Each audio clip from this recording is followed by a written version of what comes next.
I am Scented Fawn, a traveler of the fragrant space-time. Today, I invite you on a journey to a feather-dreamy winter wonderland, during which some charmingly fluffy perfumes will be crossing paths with some known and not so known winter icy cold tales from around the world.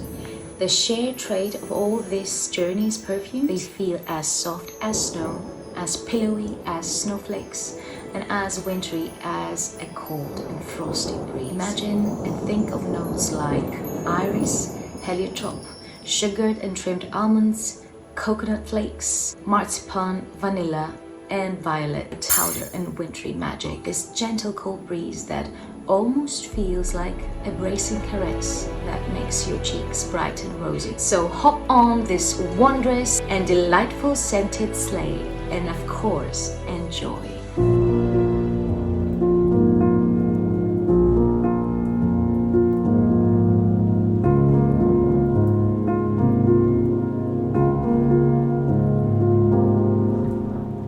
Celeste by Giardini di Toscana.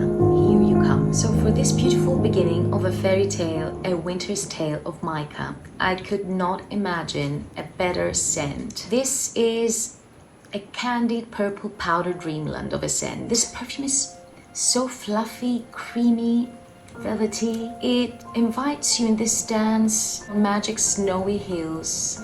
It brings you a calming effect, but at the same time it feels playful. It definitely reminds me of some toys I used to have as a child, some Violet, My Little Ponies, or beautiful dolls. The more distinct note I get is the violet note, but imagine the violet flower in its most edible and powdery version. It almost gives a shine to this perfume, a sweet, edible shine. The lime, which is also an ingredient of this fragrance, is coloring very discreetly, in a very unexpected manner, the edible and powdery aspects of this fragrance. I get twists and turns between a cosmetic powder type of scent and a fully edible purple milk and cookies feel. It is sugary and creamy, and underneath this almost amethyst colored sensation, you will reach to this famous Bianco Latte DNA, or otherwise this very buttery, thick whipped cream vanilla sensation. Snow frosted hills like wedding cakes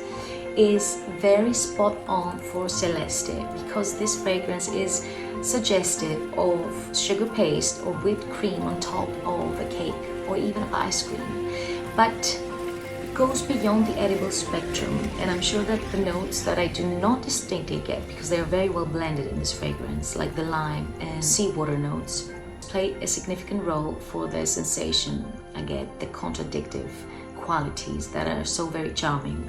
I do not know if I'm biased by the violet note, but this perfume feels purple to me, a light purple color. It is the material of a dreamland where snow is replaced by purplish magic whipped cream. The longevity of this fragrance is outstanding. You definitely need to enjoy sweet, powdery bombs, because this fragrance is always present, actually, even for the wearer himself. This beautiful Celeste by Giardini di Toscana.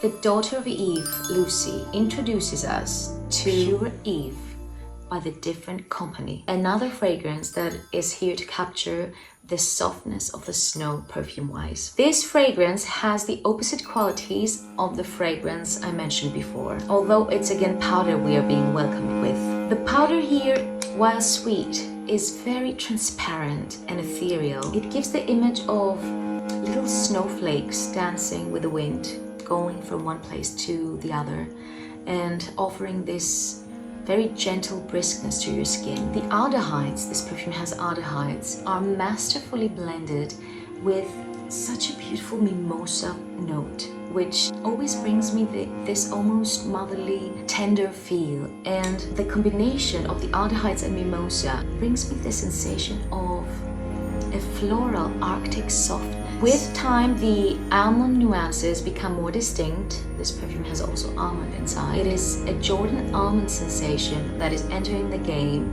giving it a very interesting and beautiful and discreet edible feel without ever losing its dainty and transparent quality. A floral, sweet, ethereal snowflake dance with Pure Eve by The Different Company. Almond in fragrances brings me this nutty white feeling. I mostly get its trimmed quality rather than the roasted one.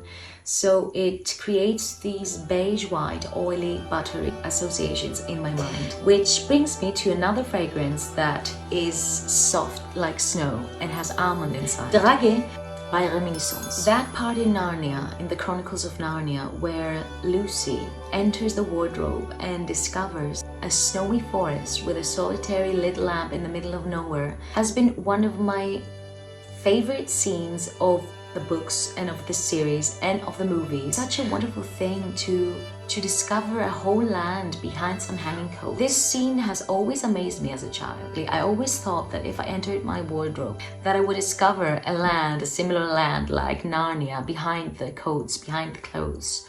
Well, this never happened, but it happens very regularly in my imagination, almost the same thing. Anyway, this is exactly what this fragrance feels like. It's very sweet, very innocent, very nutty, playful, not serious at all. I can definitely imagine Lucy walking on this snowy carpet in this magic forest while having some sugared nuts in her pocket, eating them as she's exploring the mysterious land. Very true to its name, because Dragée means sugared almond, and this is exactly what it feels like. Sugared almonds with very discreet floral quality, almost something like a sugar paste. It feels very, very nutty. You know, when you bite the almond, this crunch of the nut. If I had to associate this fragrance with a sound, I would say that that would be the sound, the bite of the almond, and the beautiful nutty sensation and taste you get when you bite it. I usually wear this fragrance when I'm at home, when I want to read or I want to travel to imaginative lands. It's not the best in terms of longevity, but I don't mind this at all because I adore its playfulness and its unique, nutty, gourmand quality. Dragée by Reminiscence.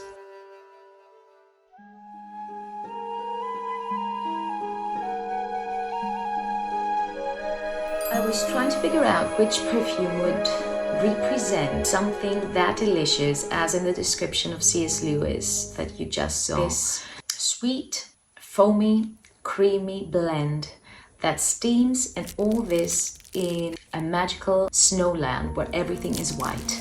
Confetto by Profumum Roma. This perfume here has been my signature in the past. I have used, I think, 4 bottles, and I don't think I had another signature after Confetto. Plus, I still love it very much, but I just don't have a signature scent right now. I have to share a story about Confetto. I had given a date with my mom in a place in Athens, and when I arrived by car, I opened the window. My mother was waiting for me at the other end of the square. When we met, she told me that she knew that I had come because the scent of Confetto hit her from the other end of the square. The projection of this fragrance was enormous, and I'm talking about the perfumes, the bottles with the silver cup, because then they were reformulated, and although they are still very strong, they are not that strong, which for some people might be a good thing. Anyway, to the scent itself. When I first smelled this fragrance, I immediately thought of praline wafers. And I remember asking the person that was helping me if this fragrance had any cacao or hazelnut. But no, that wasn't the case. It was a bitter almond and a sparkly anise that gave to this beautiful ambery vanilla a twist, and also prevented the perfume from being sickly sweet. It's like an almond veil that surrounds you for hours. And while it starts beautifully and intensely on your skin, with time, it becomes even more heavenly. It achieves a creamy quality and a powdery sensation that is unsurpassed. There is a sleek, smooth quality from the almond, and the anise brings us this warm beverage feel that we are seeking. A cup of warm white chocolate made from almond milk with almond gratings on top of it. It is so edible and delicious that it could very well work as a trap. Poor Edmund, the winter witch, got you.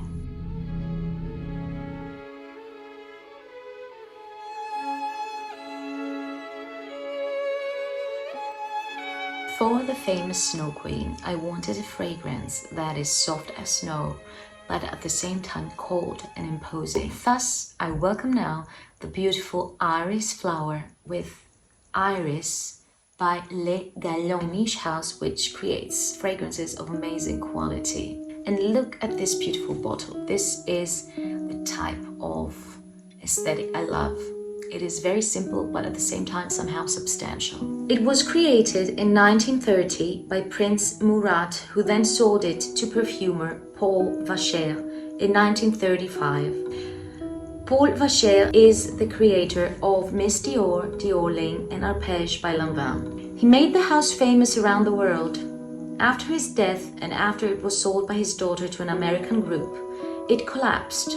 But it got revived by perfume enthusiast and entrepreneur Nicolas Chabot, also founder of the houses Ether and Headspace. He revived it with respect to its heritage and know-how, while adapting it to today's tastes, and he re-edited the brand's great classics using the original formulas preserved in the archives. This fragrance really impresses me. It is this earthy, powdery, woody iris scent. Very minimal as a creation, but plethoric in its presence. It is this cloud of silver and lilac colored powder and soft woods. Paul Vacher, or Vacher, I'm not sure about the pronunciation, in the 1930s had started to experiment on his soliflor varieties, in which a flower got the star treatment. As I read, he sculpted this iris in a symmetry with mimosa and galbanum. This perfume smells exactly how someone would imagine the iris flower smells. And even though the natural iris note used in fragrances does not derive from the flower, but from the root, the orris root. If I use my olfactive imagination, I see this kind of scent very fitting for the iris flower. Very natural, very subtle and refined, embroidered with silver musky threads. Now, if someone came to me and asked me which fragrance is the most non-sweet fragrance of my collection, I would probably say Iris by Les Galions.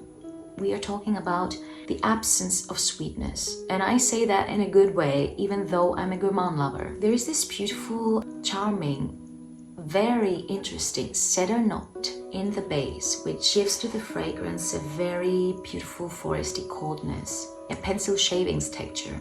Now, the aura this fragrance leaves on your skin is that of the most luxurious body cream you can imagine, a blend with diamond dust or crystal particles. It still remains very cold and it has a distant and austere vibe, so I think it is very fitting for our famous Snow Queen.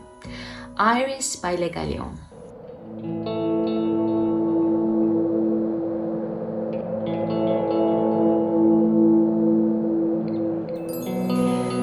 L'Aube d'hiver by Frédéric Malle and perfumer Jean-Claude Helena could not be missing from this soft as snow list. Here we have another powdery iris, but this time combined with a wild floral breeze. If I could describe this perfume with one word, I'd say tenderness. It's so very peaceful, mellow, it's tranquil. Get an ethereal transparent almond sensation, a light green powderiness from the mimosa flower, and an almost solar warming up feel.